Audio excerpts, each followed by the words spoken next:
कौन से राजा ने गर्भ धारण कर दिया था पुत्र को जन्म। राजा युवनाश्व की कहानी। जय श्री कृष्णा दोस्तों। विज्ञान के इस दौर में एक पुरुष द्वारा गर्भ धारण करके अपनी संतान को जन्म देना संभव है और हाल ही में कुछ ऐसे केस हुए भी हैं। लेकिन क्या आप जानते हैं कि आज से हजारों साल पहले हमारे पूर्वजों का ज्ञान हमारे आज के ज्ञान की तुलना में कहीं उच्च था। विज्ञान के जिन चमत्कारों को देखकर हम आज आश्चर्यचकित होते हैं, वो चमत्कार तो हमारे पूर्वजों ने हजारों साल पहले कर दिए थे। जैसे कि पुरुष द्वारा गर्भ धारण कर संतान को जन्म देना। आज हम आपको श्री राम के पूर्वज राजा युवनाश्व की कहानी बताएंगे, जिन्होंने स्वयं गर्भ धारण करके अपनी संतान को जन्म दिया था, जो कि चक्रवर्ती सम्राट राजा मंधाता के नाम से प्रसिद्ध हुई। राजा युवनाश्व की कहानी रामायण के बाल कांड के अंतर्गत गुरु वशिष्ठ द्वारा भगवान राम के कुल रघुवंश का वर्णन किया गया है, जो इस प्रकार है। ब्रह्मा जी के पुत्र मरीचि से कश्यप का जन्म हुआ। कश्यप के पुत्र थे विवस्वान। विवस्वान के पुत्र थे वैवस्वत मनु, जिनके 10 पुत्रों में से एक का नाम इक्ष्वाकु था। राजा इक्ष्वाकु ने अयोध्या को अपनी राजधानी बनाया और उन्होंने ही इक्ष्वाकु वंश को स्थापित किया। इसी वंश में राजा युवनाश्व का जन्म हुआ, लेकिन उनका कोई पुत्र नहीं था। वंश की उन्नति और पुत्र की प्राप्ति की कामना लिए उन्होंने अपना सारा राजपाट त्याग कर वन में जाकर तपस्या करने का निश्चय किया। वन में अपने निवास के दौरान उनकी मुलाकात महर्षि भृगु के वंशज च्यवन ऋषि से हुई। च्यवन ऋषि ने राजा युवनाश्व के लिए इष्ट यज्ञ करना आरंभ किया, ताकि राजा की संतान जन्म ले।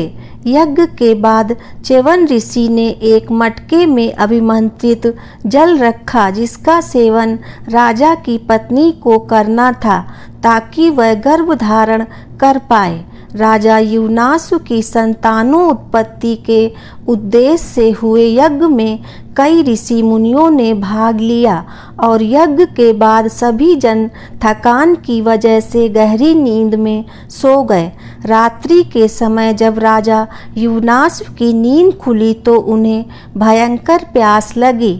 युवनाश्व ने पानी के लिए बहुत आवाज लगाई, लेकिन थकान की वजह से गहरी नींद में सोने की वजह से किसी ने राजा की आवाज़ नहीं सुनी। ऐसे में राजा स्वयं उठे और पानी की तलाश करने लगे। राजा युवनाश्व को वह कलश दिखाई दिया जिसमें अभिमंत्रित जल था। इस बात से बेखबर कि वह जल किस उद्देश्य के लिए है, राजा ने प्यास की वजह से सारा पानी पी लिया। जब इस बात की खबर ऋषि च्यवन को लगी तो उन्होंने राजा से कहा कि उनकी संतान अब उन्हीं के गर्भ से जन्म लेगी। जब संतान के जन्म लेने का सही समय आया, तब दैवी चिकित्सकों अश्विन कुमारों ने राजा युवनाश्व की कोख को चीरकर बच्चे को बाहर निकाला। बच्चे के जन्म के बाद यह समस्या उत्पन्न हुई कि बच्चा अपनी भूख कैसे मिटाएगा। सभी देवतागण वहाँ उपस्थित थे। इतने में इंद्रदेव ने उनसे कहा कि वह उस बच्चे के लिए माँ की कमी पूरी करेंगे। इंद्र ने अपनी अंगुली शिशु के मुंह में डाली, जिसमें से दूध निकल रहा था, और कहा, ममधाता अर्थात मैं इसकी माँ हूँ। इसी वजह से उस शिशु का नाम ममधाता या मंधाता पड़ा। जैसे ही इंद्रदेव ने शिशु को अपनी अंगुली से दूध पिलाना शुरू किया, वह शिशु 13 बित्ता बढ़ गया।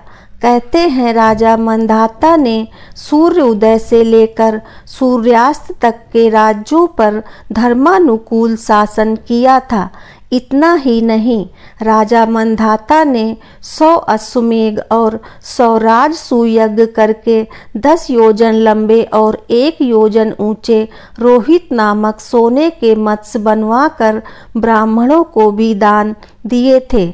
लंबे समय तक धर्मानुकूल रहकर शासन करने के बाद राजा मंधाता ने विष्णु जी के दर्शन करने के लिए वन जाकर तप करने का निर्णय लिया और विष्णु जी के दर्शन कर लेने के बाद वन में ही अपने प्राण त्याग कर स्वर्ग की ओर प्रस्थान किया।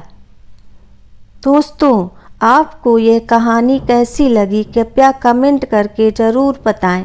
वीडियो पसंद आया हो तो लाइक करें और आगे की ऐसी ही कथा कहानी एवं जानकारियों को जानने के लिए चैनल को सब्सक्राइब अवश्य करें। धन्यवाद।